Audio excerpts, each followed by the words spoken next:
I want to buy that motel on 380, the Holiday Lodge, across the street from Mazatlan. I want to add a pool and make it real pretty. The Denton music scene is like no other. It's been way cool for decades now. Why is it you can't walk down the street without stumbling over somebody playing an instrument? It's no wonder Denton is a certified music-friendly community. But as of late, the hip vibe in Denton is more than that. There are thriving venues anchored by the historic square, innovating, creative, diverse, and authentic. And that sets the original Denton District apart from any other place in Texas. A lot of times you heard, oh, Denton's the new Little Austin. I was never so grateful when we got away from that, because Denton is Denton, and there is no comparison. Denton's cultural district is centered downtown, where our community first began. The area encompasses the creative people, unique places, and authentic cultural resources that make Denton, Denton. Unusual and eccentric in the best way. It truly is a place all its own. Our district is formed around an existing concentration of cultural assets, clustered in a walkable area that we want to promote to both visitors and residents. I also experience that a bit vicariously when someone from out of town comes here and plays a show, goes out to eat, has a coffee, has a drink, and experiences kind of this, especially this downtown area that we have, and they're blown away. I don't know how aware people are of how the arts is fueling our economy.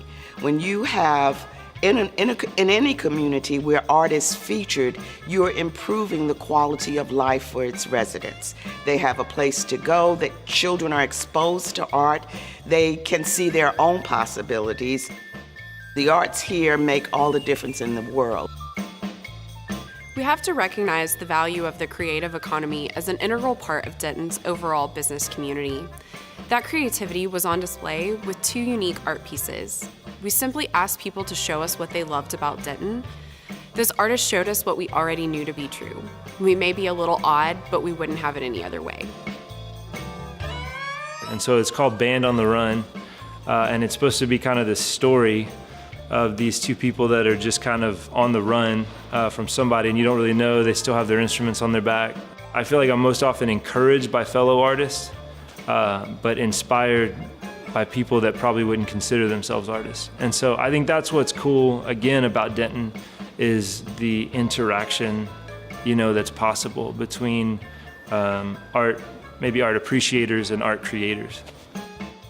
DBFF, Denton Black Film Festival, we do 2 things. We share Black culture and we build community.